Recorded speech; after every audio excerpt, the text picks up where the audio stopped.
नमस्कार दोस्तों, स्वागत है आपका। कैसा है ये बंधन अनजाना भाग 4 में। कहानी को विस्तार से समझने के लिए कहानी के पिछले भागों को जरूर सुनें, तभी आप लोगों को यह कहानी समझ में आएगी।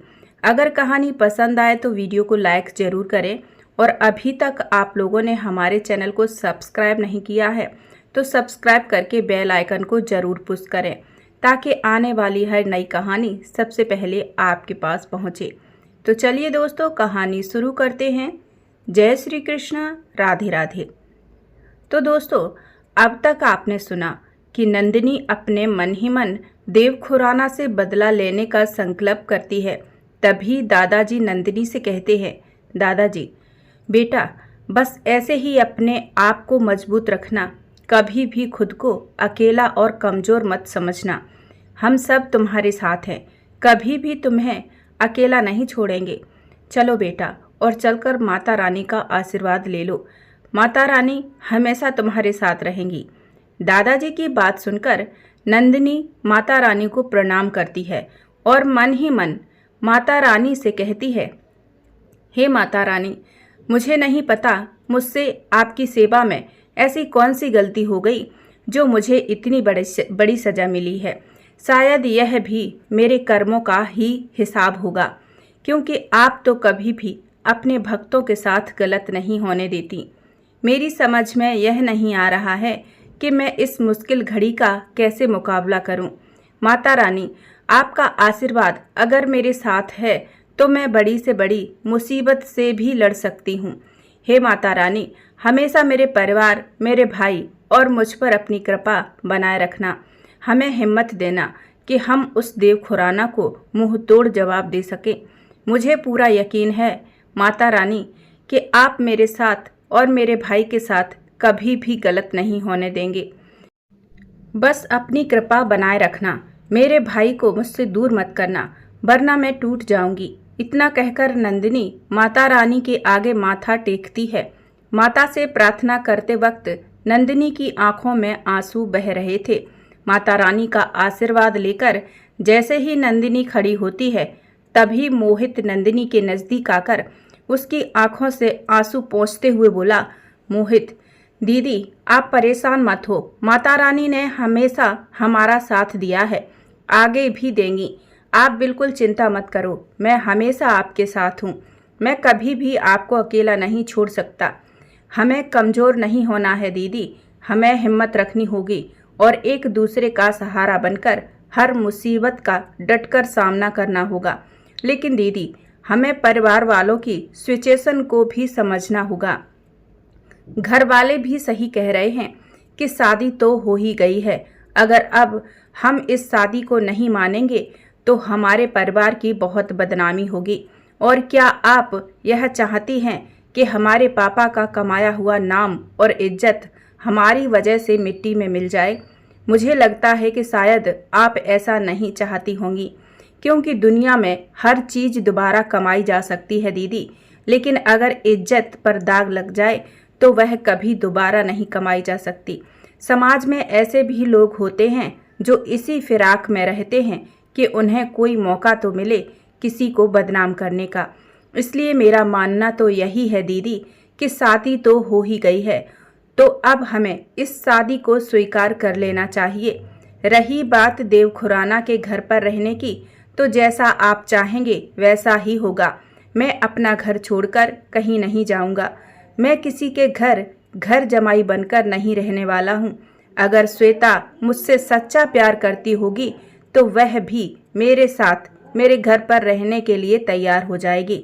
और अगर वह अपने भाई और अपने ऐशो आराम से प्यार करती होगी तो मुझे छोड़कर अपने भाई के साथ चली जाएगी। एक तरह से श्वेता के प्यार की परीक्षा भी हो जाएगी। दीदी, तेरा भाई इतना नकारा और नालायक नहीं है जो उन अमीर लोगों के टुकड़ों पर पलने के लिए तैयार हो जाए। हम गरीब हैं, लालची नहीं। हम दूर होकर भी साथ रहेंगे, हमें कोई अलग नहीं कर सकता। लेकिन इस मुश्किल वक्त में हमें बहुत हिम्मत से काम लेना होगा। अपने बाप दादा की इज्जत को नीलाम नहीं होने देना है। हर बच्चों का फर्ज होता है अपने माँ बाप का नाम रोशन करना, ना कि मिट्टी में मिलाना। इसलिए हम ऐसा कोई भी काम नहीं करेंगे जिससे हमारे परिवार का नाम बदनाम हो। अगर मेरी बात से आप सहमत हैं तो बताइए, क्या मैं गलत कह रहा हूँ? मोहित की बात सुनकर नंदिनी की आंखों में आंसू आ जाते हैं और वह मोहित के चेहरे को अपने दोनों हाथों में लेकर कहती है, नंदिनी, मुझे नहीं पता था कि मेरा भाई इतना बड़ा हो गया है और समझदार भी, जो इतनी बड़ी बड़ी बातें करने लगा है। मुझे तुम पर गर्व है मोहित, और मैं माता रानी का दिल से शुक्रिया अदा करती हूँ जो उन्होंने मुझे तुम जैसा भाई दिया।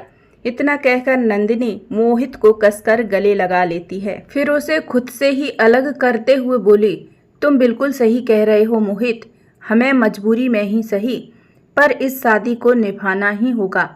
अगर हम ऐसा नहीं करेंगे तो हमारे पापा और दादाजी की कमाई हुई इज्जत पर दाग लग जाएगा और लोग हमें जीने नहीं देंगे। लोगों का तो काम ही यही होता है, दूसरों के जले पर नमक छिड़कना। कोई भी हमारी मजबूरी को नहीं समझेगा। इधर दादाजी नंदिनी और मोहित को इस मुश्किल वक्त से लड़ने की हिदायत दे रहे थे। उधर देव अपने ही ख्यालों में खोया हुआ था। आज उसे अजीब सी बेचैनी हो रही थी। उसके दिल और दिमाग में जंग छिड़ी हुई थी।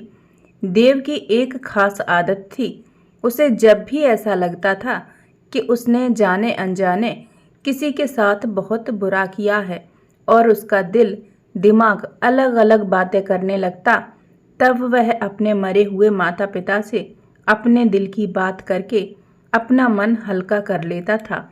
आज भी देव के साथ ऐसा ही हुआ था, इसलिए वो इतना बेचैन था। आज उसका दिल भारी हो रहा था। कहीं ना कहीं उसे ऐसा लग रहा था कि आज जो कुछ भी हुआ वह गलत हुआ। देव एक कोने में खिड़की के पास खड़ा आसमान की तरफ देख रहा था और अपने मन ही मन खुद को कोस रहा था। देव, माँ, पापा, मुझे समझ में नहीं आ रहा कि आज जो कुछ भी यहाँ हुआ वह सही है या गलत। जब भी श्वेता की खुशी की बात आती है तो मैं अच्छा बुरा सब भूल जाता हूँ। मुझे कुछ याद नहीं रहता। मुझे कुछ याद रहता है तो सिर्फ आपको दिया हुआ वादा, जो आपने मुझसे मरते वक्त लिया था, जिसे मैं आज तक निभाता आ रहा हूँ। मैंने वादा किया था आपसे कि मैं कभी भी अपनी बहन श्वेता की आंखों में आंसू नहीं आने दूंगा। उसकी हर ख्वाहिश को पूरा करूंगा। उसे इतनी खुशी दूंगा कि कभी भी उसे आप दोनों की कमी महसूस न हो। माता पिता दोनों का प्यार दिया है उसे। आज मैंने जो कुछ भी किया है वह सिर्फ और सिर्फ श्वेता की खुशी की खातिर किया। लेकिन आज मेरा दिल इतना बेचैन क्यों है? क्यों मुझे इस लड़की, जो कि मेरी कुछ नहीं लगती, उसके लिए इतना बुरा लग रहा है? क्यों उसके रोने से मेरा दिल रो रहा है? क्यों उसका दर्द मुझसे देखा नहीं जा रहा है? क्यों उसकी तकलीफ से मुझे तकलीफ हो रही है? मेरा उससे कोई भी रिश्ता नहीं है, फिर भी मुझे क्यों उससे हमदर्दी हो रही है? क्यों मैं उसे रोता हुआ नहीं देख पा रहा हूँ? क्यों? मेरी तो कुछ समझ में नहीं आ रहा। आखिर कैसा है ये बंधन अनजाना जो मैं समझ नहीं पा रहा हूँ। आज से पहले तो कभी भी मेरे साथ ऐसा नहीं हुआ। आज जो हो रहा है, देव अपने आप में ही इस कदर खोया था कि उसे यह तक एहसास नहीं हुआ कि श्वेता उसे आवाज़ दे रही है। जब आवाज़ देने के बाद भी देव का कोई भी रिस्पॉन्स नहीं आया तो श्वेता उसके पास जाती है और उसे कंधे पर हाथ रखकर कहती है, श्वेता, क्या हुआ भाई? आप इतना परेशान क्यों लग रहे हो? मैं आपको कब से आवाज़ दे रही हूँ मगर आप कोई रिस्पॉन्स ही नहीं कर रहे हैं। कोई परेशानी है क्या? श्वेता की आवाज़ सुनकर देव हड़बड़ा जाता है और अपने ख्यालों से बाहर आते हुए श्वेता से कहता है, देव, नहीं, कुछ नहीं, वह ऐसे ही। इतनी खुशी का मौका है, तेरी शादी हुई है और मॉम डैड हमारे साथ नहीं है, बस इसीलिए थोड़ा सा मन भारी हो गया था और कुछ नहीं। फिर श्वेता के गाल पर हाथ रखते हुए बोला, तू चिंता मत कर, तेरी खुशी का ख्याल रखने की खातिर तेरा भाई है ना। तू बता, तू खुश तो है ना? अपने भाई की बात सुनकर श्वेता होंठों पर मुस्कुराहट लेकर अपनी गर्दन हाँ में हिलाते हुए कहती है, हाँ भाई, मैं बहुत खुश हूँ। श्वेता को खुश देखकर देव अपना सारा दर्द और तकलीफ भूल जाता है और मंडप के पास जाकर सख्त लहजे में कहता है, बहुत हुआ तुम लोगों का रोना धोना। अब जल्दी से मोहित को हमारे साथ चलने के लिए तैयार करो। देव की सख्त आवाज़ सुनकर हॉल में खड़े सारे रिश्तेदार और घरवाले देव की तरफ निहारने लगते हैं। तभी मोहित देव के नज़दीक आता है और उसी लहजे में देव और श्वेता से पूछता है, कहाँ चलना है मुझे? तो श्वेता मोहित के करीब जाकर उसके हाथ को अपने हाथ में लेकर कहती है, श्वेता, मोहित हमारे साथ, हमारे घर। मोहित, हमारे घर? मगर हमारा घर तो यही है। श्वेता, नहीं मोहित, ये हमारा घर नहीं है। हमारा घर तो खुराना मेंशन है। खुराना मेंशन चलते हैं। मोहित श्वेता का हाथ अपने दूसरे हाथ से छुड़ाते हुए बोला, नहीं श्वेता, मैं खुराना मेंशन नहीं जाऊंगा। और वैसे भी शादी के बाद पति का घर ही पत्नी का असली घर होता है। सो तुम्हें यहाँ हमारे साथ हमारे घर पर ही रहना होगा। शादी के बाद दुल्हन दूल्हे के घर रहती है, ना कि दूल्हा दुल्हन के घर। मोहित की बातें सुनकर श्वेता आंखों में आंसू भरकर देव की तरफ देखने लगती है। तभी देव गुस्से से आंखें लाल करते हुए मोहित से बोला, यह क्या बकवास कर रहे हो मोहित? मैंने तुमसे पहले ही कहा था कि शादी के बाद तुम्हें मेरे घर रहना होगा, घर जमाई बनकर।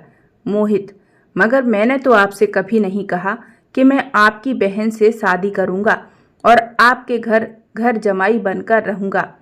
आपकी बहन को ही मुझसे शादी करनी थी, सो आपने धोखे से करवा दी। मगर शायद आप एक बात भूल गए हैं मिस्टर देव खुराना, शादी तो धोखे से हो सकती है लेकिन प्यार नहीं। अब शादी हो ही गई है तो मैं उसे निभाने के लिए तैयार हूँ, मगर आपके घर पर रहने के लिए तैयार नहीं हूँ। अब डिसाइड श्वेता को करना होगा कि उसे क्या चाहिए, मैं या अपनी शान और शौकत। अगर श्वेता मुझसे सच्चा प्यार करती होगी तो उसे यहाँ हमारे साथ हमारे घर में रहने से कोई भी प्रॉब्लम नहीं होनी चाहिए। बताओ श्वेता, तुम्हें क्या चाहिए, मैं और मेरा प्यार या फिर अपने भाई की दी हुई अमीरों वाली लाइफ स्टाइल? डिसाइड तो तुम्हें ही करना होगा श्वेता। देव, क्या बकवास है ये? लगता है तुम्हारे पर निकल आए हैं जो तुम देव खुराना से जवान लड़ाने की जुर्रत कर रहे हो। जल्दी से खुराना मेंशन चलने के लिए रेडी हो जाओ, समझे? वरना मुझे अपनी बात मनवाने के और भी कई तरीके आते हैं। मोहित तो जैसे देव खुराना की बातों को इग्नोर ही कर रहा था।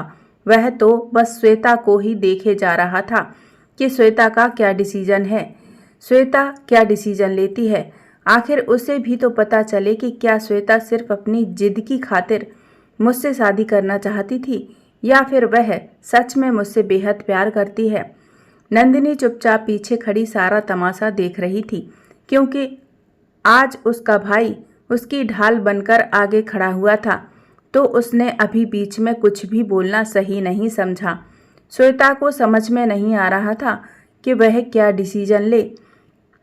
अगर वह मोहित के घर पर मोहित के साथ रहती है तो अपने आप को कंफर्टेबल कैसे महसूस करेगी, क्योंकि उसे तो बचपन से ही रईसों वाली लाइफ स्टाइल जीने की आदत थी। और अगर अपने भाई के साथ खुराना मेंशन जाती है तो मोहित, जो कि उसका सच्चा प्यार था, वह उससे जुदा हो जाएगा।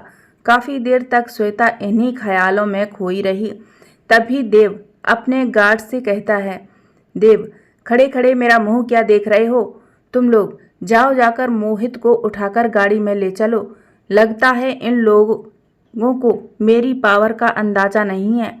गार्ड जैसे ही मोहित के करीब आता है वैसे ही श्वेता मोहित के आगे खड़ी हो जाती है और अपने दोनों हाथ फैलाकर कहती है, दूर रहो मोहित से। किसी ने भी अगर मोहित को हाथ लगाने की कोशिश भी की तो अच्छा नहीं होगा। श्वेता की बात सुनकर देव की आंखें बड़ी बड़ी हो जाती हैं। श्वेता देव से बोली, भाई, मैं मोहित से बहुत प्यार करती हूँ और उसके बिना एक पल भी नहीं रह सकती। और आप यह क्या कर रहे हैं? मेरी खुशी के लिए जिससे मेरी शादी करवाई है आपने, उसी को बंधक बनाकर हमारे घर ले जाना चाहते हैं। क्या यह सही होगा? आप खुद अपने आप से पूछिए, क्या यह सही होगा? बहन के पति का आदर सम्मान किया जाता है, ना कि बंधक बनाया जाता है। और मोहित से मेरी शादी हो गई है तो इस नाते वो आपके जमाई हुए, तो आप उनका इस तरह से स्वागत करेंगे? हमारे घर में ऐसा तो नहीं होता। नहीं भाई, यह मुझसे बर्दाश्त नहीं होगा कि कोई भी मेरे पति की बेइज्जती करे। मुझे मोहित का प्यार चाहिए, नफरत नहीं।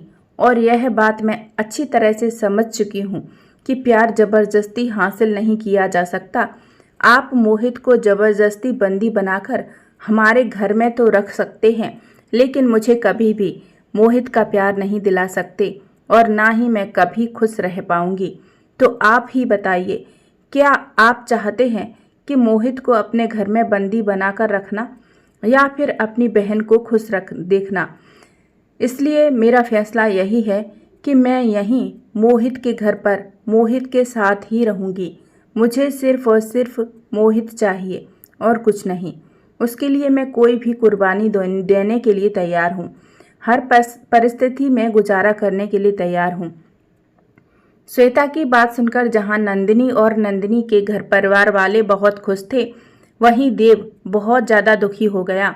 उसके लिए उसकी बहन की खुशी ही सबसे ज़्यादा मायने रखती थी, लेकिन उसकी बहन श्वेता ने अपने प्यार की खातिर अपने भाई का दामन छोड़ दिया, जिसकी खुशी के लिए उसने कभी अपनी खुशी के बारे में नहीं सोचा। जहाँ श्वेता की खुशी की बात आती, वह यह तक भूल जाता कि वह सही है या गलत, उसमें उसकी खुशी है या जिद। जिस बहन की आंखों में उसने कभी आंसू तक नहीं आने दिए, उस बहन ने उसे ही गलत साबित कर दिया। यह सब सोचकर देव की आंखें नम हो गईं। उसे अपनी बहन के बिना जीना ही नहीं आता था। जो बहन सुबह जागने के बाद सबसे पहले अपने भाई का चेहरा देखती थी, वह आज किसी और के लिए पराई हो गई। जिस बहन को अपनी पलकों की छाव में रखता था, आज वह उसे किसी और के भरोसे कैसे छोड़ दे, वह भी ऐसे घर में जिस घर में पंखे तक अच्छी कंपनी के नहीं थे और उसकी बहन की आदत एसी में सोने की थी। लेकिन फिर भी अपनी बहन की खुशी के लिए उसने श्वेता को मोहित के घर छोड़ने का निर्णय स्वीकार कर लिया और श्वेता के सिर पर हाथ रखते हुए बोला, देव, श्वेता, तू अभी प्यार में इतनी अंधी हो गई है कि तुझे अच्छा और बुरा समझ नहीं आ रहा। जब तू यहाँ इन लोगों के बीच में रहेगी, तब तुझे एहसास होगा कि तूने गलत फैसला लिया था। लेकिन तू चिंता मत कर। अगर तुझे कभी भी ऐसा लगे कि तेरा लिया हुआ निर्णय गलत था, तो भागकर अपने भाई के पास चली आना। तेरे भाई के घर के दरवाजे और दिल के दरवाजे हमेशा तेरे लिए खुले रहेंगे। मैंने हमेशा तेरी खुशी ही सबसे ऊपर रखी। अगर तू यहाँ मोहित के साथ रहकर खुश है, तो मैं कौन होता हूँ तुझे ज़बरदस्ती अपने साथ ले जाने वाला। मैं ऐसा कोई भी काम नहीं कर सकता जिससे मेरी बहन की आंखों में आंसू आ जाएं। फिर सख्त लहजे में बोला, मैं अपनी बहन को यहाँ छोड़ तो रहा हूँ, लेकिन अगर किसी ने भी मेरी बहन की आंखों में आंसू दिए या उसका दिल दुखाया, तो मुझसे बुरा कोई नहीं होगा। इस बात को तुम लोग कान खोलकर सुन लेना। मेरी नज़र हमेशा तुम लोगों पर ही रहेगी। फिर नर्म आवाज़ में श्वेता के सर पर हाथ रखकर बोला, देव, श्वेता, मेरा दिल तो नहीं कर रहा है तुझे यहाँ इन लोगों के पास अकेला छोड़कर जाने का, लेकिन जब तेरी यही मर्जी है तो यही सही। लेकिन अपना ख्याल रखना और कभी भी किसी भी चीज़ की ज़रूरत हो तो अपने भाई को कॉल करके ज़रूर बताना। तेरा भाई हमेशा तेरी एक आवाज़ पर तेरे सामने होगा। इतना कहकर देव खुराना जाने के लिए मुड़ता है। तभी नंदिनी के दादाजी देव से कहते हैं, देव बेटा, ऐसे कैसे जा रहे हो तुम? नंदिनी अब तुम्हारी पत्नी है, शादी हुई है उससे तुम्हारी, उसे भी तो अपने साथ लेते जाओ। दादाजी की बात सुनकर देव मुड़कर खड़ा हो गया और बोला, देव, नंदिनी से शादी मैंने मजबूरी में की है और मैं इस मजबूरी की शादी को कतई नहीं मानता। मैंने जो कुछ भी नंदिनी के साथ किया है उसका सिर्फ एक ही मकसद था, मोहित और श्वेता की शादी करवाना। सो हो चुकी है, बात खत्म। ना तो मैं इस शादी को मानता हूँ और ना ही नंदिनी से कोई भी रिश्ता रखना चाहता हूँ। देव की बात सुनकर दादाजी देव के नजदीक आकर बोले, तुम्हारे मानने ना मानने से यह रिश्ता खत्म नहीं हो जाएगा। पूरी विधि विधान के साथ शादी हुई है तुम दोनों की। फेरे लिए हैं तुमने और नंदिनी ने। मंगलसूत्र पहनाया है तुमने नंदिनी के गले में। मांग में सिंदूर भरा है तुमने नंदिनी के। यह कोई मजाक नहीं है और ना ही गुड्डे गुड़िया का खेल है जो जब चाहा खेल लिया और जब चाहा तोड़ दिया। तभी मोहित देव के नजदीक आकर देव से बोला, देव की आंखों में आंखें डालकर बोला, इस रिश्ते को तो तुम्हें निभाना ही होगा। अगर तुम इस रिश्ते को नहीं मानते तो फिर मेरा और श्वेता का रिश्ता भी नहीं माना जाएगा। ले जाइए अपनी बहन को अपने साथ। तभी नंदिनी आगे आती है और देव से कहती है, मिस्टर देव खुराना, मुझे भी कोई शौक नहीं है तुम्हारे साथ तुम्हारे घर पर जाकर रहने का। वह तो अगर मेरे परिवार और मेरे माँ बाप की इज्जत का सवाल न होता तो मैं तुम जैसे खड़ूस इंसान के साथ एक पल भी बिताना गवारा नहीं समझती। जो तुमने बोया है उसे तो तुम्हें काटना ही होगा।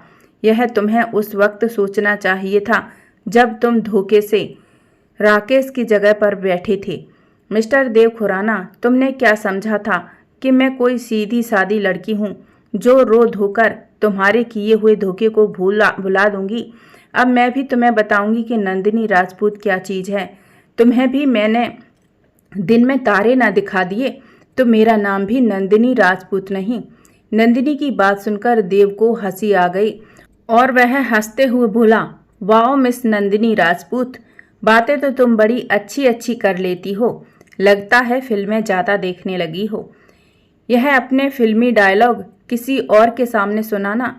देव खुराना नाम है मेरा और खतरों से खेलना मुझे बहुत पसंद है। तो अब मैं भी देखता हूँ कि तुम मुझे दिन में तारे कैसे दिखाती हो।